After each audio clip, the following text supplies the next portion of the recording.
Bien, la relación de depredadores y presas, o mal llamada como depredación, es una relación ecológica que entablan dos especies en la que una especie A emplea a la especie B como fuente de alimentos.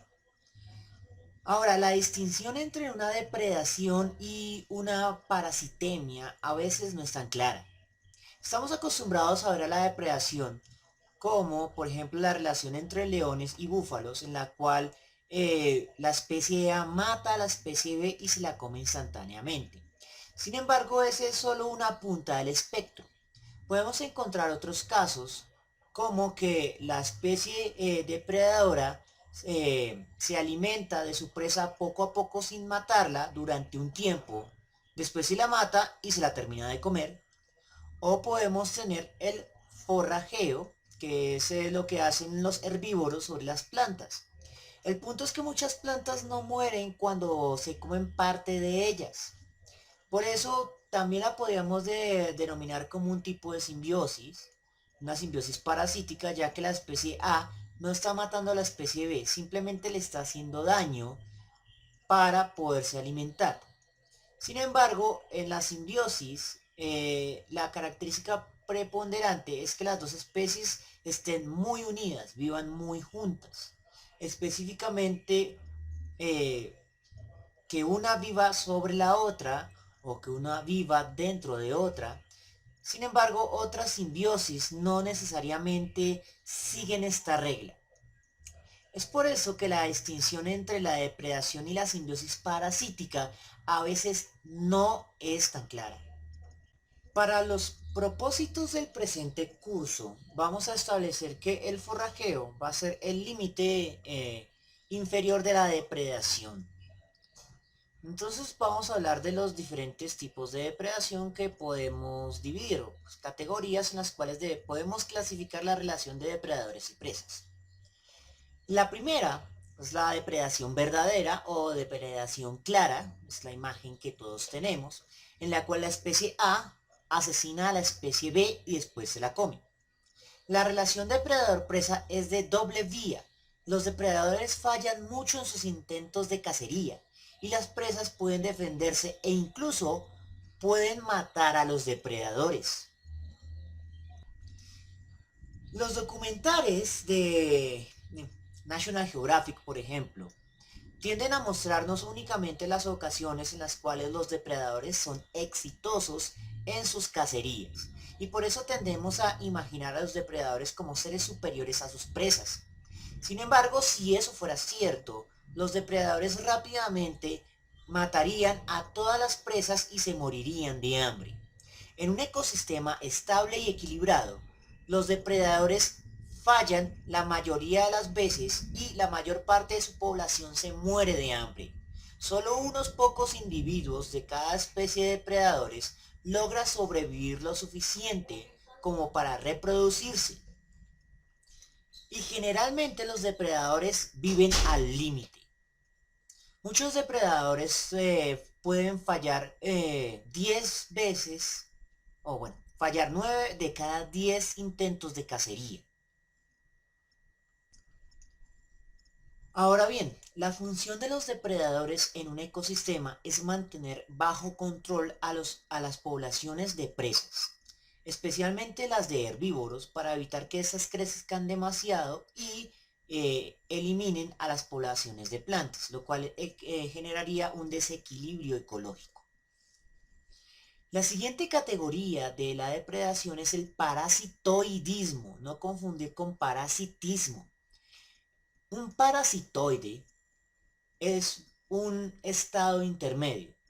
Una especie A generalmente se alimenta de una especie B por un tiempo y hasta ese punto se ajusta a la definición de una simbiosis y al lastimar a su anfitrión se cumple la definición de un parásito.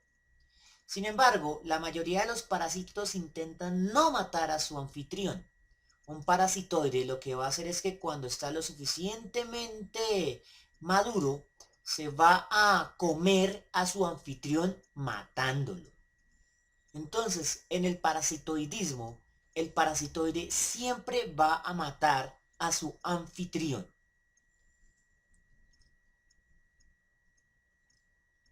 Adicionalmente tenemos la instrumentalización, que no es una categoría que se vea en muchos libros de texto. Sin embargo, la instrumentalización es una categoría de predación bastante importante. En este caso, la especie A afecta negativamente a la especie B, pero no como una fuente de alimentos. En todas las relaciones que hemos visto anteriormente, eh, hay un beneficio claro en términos de alimentación. Sin embargo, en la instrumentalización el beneficio no es comida. Por ejemplo, para un castor que mata a un árbol, este no se alimenta de la madera. Lo que va a hacer es emplear la madera para crear un dique y así crear un embalse de agua para que éste pueda vivir más fácilmente. Evidentemente, los animales que más se han especializado en la capacidad de instrumentalizar a otros seres vivos somos nosotros, los seres humanos. Pero eso no significa que otros seres vivos no sean capaces de hacer lo mismo, aunque sea de una forma más limitada. Finalmente, tenemos el forrajeo. En el forrajeo podemos emplear, decir que una especie A usa las partes de la especie B, comiéndoselas generalmente, pero sin lastimarla necesariamente. O si la lastima, la especie B puede sobrevivir sin mayores inconvenientes. Sin embargo, la especie B va a intentar defenderse por uso de algunos mecanismos o lo que vamos a denominar en este curso parámetros de un ser vivo. Entonces, la relación depredador-presa va a estar relacionada con los parámetros o tácticas que emplean los seres vivos para relacionarse y sobrevivir. En este sentido, vamos a emplear el concepto de parámetros de forma muy similar a como se emplean en algunos juegos, especialmente eh, juegos de video, en la cual cada personaje tiene unos determinados parámetros que determinan su eficiencia y eficacia al momento de interactuar en su mundo virtual. Entonces, si un personaje tiene un mayor índice de velocidad de punta, entonces va a correr más rápido. Si tiene un mayor índice de aceleración, entonces va a responder con mayor rapidez a un determinado evento, entre otros. Entonces los seres vivos también los podemos categorizar en ciertos parámetros. Vamos a verlos. Entonces esos son como los parámetros más importantes con los cuales podemos categorizar a un ser vivo. Tenemos los parámetros básicos y algunos parámetros combinados que dependen de si es un depredador o si es una presa. O algunos seres vivos que son al mismo tiempo depredadores y presas van a estar en modo depredador o en modo presa. Entonces, en cuanto a los parámetros básicos, vamos a tener 5 parámetros básicos que incluso pueden aparecer en los videojuegos, por ejemplo. Entonces vamos a tener lo que es la fuerza, que determina la capacidad de subyugar a otro ser vivo cuando están interactuando en un combate. Vamos a tener la resistencia, que es la capacidad de mantenerse en un ejercicio físico continuo por más tiempo. La velocidad, que es, pues que en términos físicos lo podemos definir como la cantidad de distancia que puede cubrir un ser vivo por unidad de tiempo. La aceleración, que es la capacidad de aumentar la velocidad por unidad de tiempo. Es decir, un ser vivo con mucha aceleración puede alcanzar su máxima velocidad en menor tiempo. Y finalmente la capacidad de detección. Sin embargo, estas 5 habilidades también tienen que ser combinadas con otras 8 habilidades que podemos definirlas como habilidades técnicas. Y esas son el mimetismo críptico, el aposematismo, el mimetismo batesiano, el mimetismo mulleriano, las tácticas de asesinato, las adaptaciones defensivas, las estrategias colectivas, la fabricación de herramientas y ojo que aquí podemos incluir otros tipos de herramienta y no necesariamente las que creamos los seres humanos. Finalmente, en cada una de las parámetros de modo depredador y modo presa podemos tener acecho. En el acecho se pueden combinar diferentes tipos de parámetros. Por ejemplo, cuando un león acecha a una presa, va a necesitar primero detectar a su presa. Luego necesita emplear un mimetismo críptico, que es el camuflaje que emplea para que la presa no pueda detectarlo.